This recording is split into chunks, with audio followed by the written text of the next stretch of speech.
मुस्लिम league नून के रहनुमा तलाल चौधरी का कहना है कि कालाद टीटीपी का जो बयानिया है वही बयानिया पीटीआई का है। 9 मई और दाश्तगर्दों को एक ही तरह डेल किया जाएगा। फैसलाबाद में मीडिया से गुफ्तगू करते हुए तलाल चौधरी का कहना था कि धांधली का शोर करने वाले जो मर्जी करें, हम सिर्फ गरीब का चूल्हा जलाने पर तवज्जो देंगे। इस्लामाबाद सुप्रीम कोर्ट में निजी हाउसिंग सोसाइटी से मुताल्लिक केस की समाअत में चीफ जस्टिस ने रिमार्क्स दिए कि डीएचए वाले सीधा सादा धंधा कर रहे हैं, पैसा कमाना है तो कमाएं, शहीदों को बीच में मत लाएं। सुप्रीम कोर्ट में चीफ जस्टिस पाकिस्तान काजी फाज ईसा की सरबराही में बेंच ने निजी हाउसिंग सोसाइटी की जमीन की मुंतकली के केस की समाअत की, जिस सिलसिले में डीएचए के वकील ने अदालत में दलाइल दिए। पेशावर हाई कोर्ट ने वजीर आला खैबर पख्तूनख्वा अली अमीन गिंडापुर के खिलाफ असासा जात से मुताल्लिक इलेक्शन कमीशन का नोटिस मुअत्तल कर दिया। अली अमीन पर अब एतराज नहीं किया जा सकता और इलेक्शन कमीशन के पास अली अमीन के खिलाफ कार्रवाई का अख्तियार नहीं। वज़ीर-ए-आज़म शहबाज शरीफ का कहना है कि सरहद पार से दाश्तगर्दी अब बर्दाश्त नहीं कर सकते और हमसाया मुल्क की ज़मीन दाश्तगर्दी के लिए इस्तेमाल होगी तो यह काबिल कबूल नहीं। वफाकी काबीना के इजलास से इजहार ख्याल करते हुए वज़ीर-ए-आज़म शहबाज शरीफ का कहना था, IMF वाज़ तौर पर कह रहा है कि टैक्स नेट का दायरा बढ़ाएं, IMF की शर्त है कि टैक्स नेट को बढ़ाएं।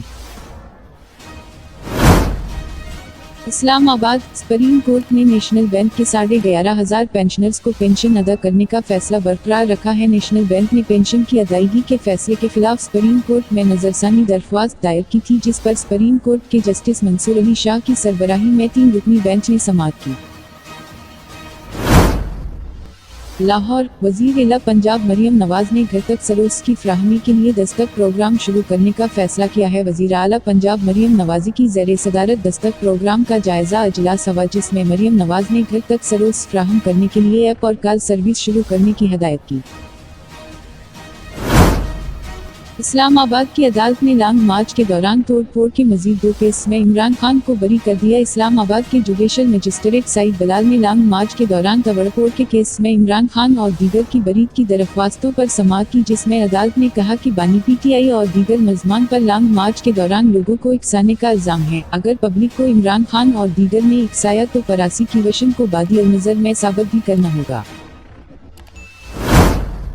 कनाडा की जानिब से इसराइल को हथियारों की फरोख्त रोकने का फैसला किया गया है। मीडिया रिपोर्ट्स के मुताबिक कैनेडियन पार्लियामेंट में उस करारदाद के हक में 207 जबकि मुखालफत में 117 वोट आए। करारदाद में फिलिस्तीनी रियासत के क़याम के लिए काम करने का भी मुतालिबा किया गया है। अमरीकी मावन वज़ीर ख़ारजा डोनाल्ड लो ने कहा है, पाकिस्तान के इंतख़ाबात 2024 का गहराई से जायज़ा लिया। पाकिस्तान में आम इंतख़ाबात से क़ब्ल तशद्दुद के वाक़यात पर ख़ुसूसा तशवीश रही। पाकिस्तान में इंतख़ाबात पर डोनाल्ड लो का ये बयान अमरीकी कांग्रेस की ख़ारजा अमूर कमेटी में पेश किया जाएगा। बयान में डोनाल्ड लो ने कहा कि इंतख़ाबात से पहले पुलिस हेडलाइंस देखने के लिए शुक्रिया। मज़ीद अपडेट देखने के लिए प्लीज़ सब्सक्राइब कीजिए MyPK न्यूज़ हेडलाइंस चैनल। अब हमें इजाज़त दीजिए, फिर मिलेंगे न्यू अपडेट के साथ। तब तक के लिए खुदा हाफिज़।